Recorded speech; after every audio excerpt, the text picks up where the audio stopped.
Welcome! In front of me I have Garmin Venu 3 and I'm gonna show you how to change the language on this watch. Let's start by waking up the screen on our watch. You can do it by pressing any of the buttons or by tapping on the screen. Once you wake up the screen, press and hold the back button to open the menu. Now, tap on the settings option to enter the settings. In settings, scroll down and find the system option. Once you find it, tap on it.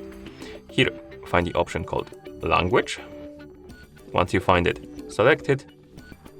Now you should see the list of languages. You can scroll through this list by swiping up and down on the screen.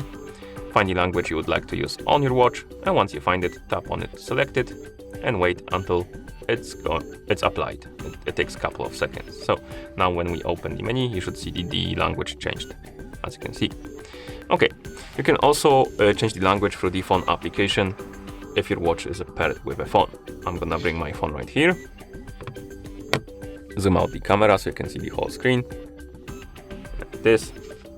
Okay, on the phone that is paired with our watch, we can open the Garmin Connect application. In the application, we can tap on More, scroll down, tap on Garmin Devices. Here we can select our Venu 3. Now, we need to scroll down, find the system option, select it, and here find the language, tap on it. It will open the list of languages. Find the language you want to use, tap on it to select it, and it's gonna be applied on your watch. So we can go back, close the app right now, and if you open the menu on your watch, you will see that the language applied. And that's how you change the language on this watch. Thank you for watching. If you found this video helpful, please consider subscribing to our channel and leaving a like on the video.